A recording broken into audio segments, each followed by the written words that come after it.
अस्सलाम वालेकुम नाज़रीन, ब्यास रंग में खुश आमदीद। वादी कलाम में सुबह का खूबसूरत मंजर। दोस्तों, इस वक्त मैं वादी कलाम के एक होटल की छत पे मौजूद हूँ और मेरे ये सामने खूबसूरत पहाड़ मौजूद हैं। खूबसूरत और बुलंद वाला पहाड़ जिनके ऊपर बर्फ़ ही बर्फ़ नज़र आ रही है।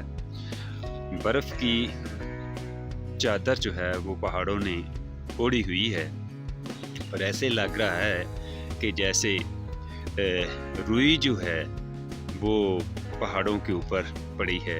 खूबसूरत मंज़र, बुलंद बाला फलकोस पहाड़। ये देखिए मेरे सामने एक पहाड़ है जिसकी चोटी पे बर्फ़ जो है वो मौजूद है। चारों अतराफ में, इस वादी के चारों अतराफ में पहाड़ ही पहाड़ हैं और उन पहाड़ों के ऊपर बर्फ़ की चादर जो है इन पहाड़ों ने ओढ़ी हुई है। खूबसूरत मंज़र, ये सुबह का मंज़र है और सुबह का मंज़र, हर तरफ खामोशी और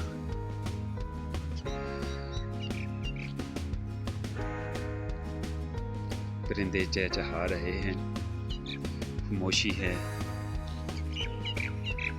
सब लोग अपने अपने कमरों में आराम फरमा रहे हैं, लेकिन ये सुबह का खूबसूरत मंज़र। ये मेरे सामने मस्जिद है, इस होटल के बिल्कुल सामने मस्जिद है जहाँ हमने शाम को जो है ना नमाज अदा की थी। और ये वादी कलाम का खूबसूरत मंज़र, सामने पहाड़ों ने बर्फ़ की चादर ओढ़ी हुई है।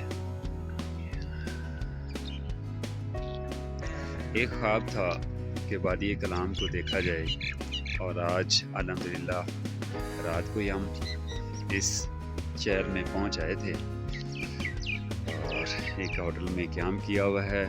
होटल का नाम कलाम पैलेस है और इस शहर का नाम भी कलाम है।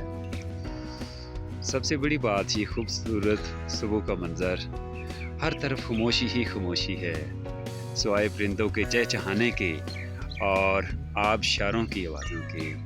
आबशार की आवाज़ कानों में जो है ना वो रस घोल रही है। परिंदों की ये आवाज़ और आबशार की आवाज़ एक खूबसूरत मंज़र पेश कर रही है और दिल को लुभा रही है।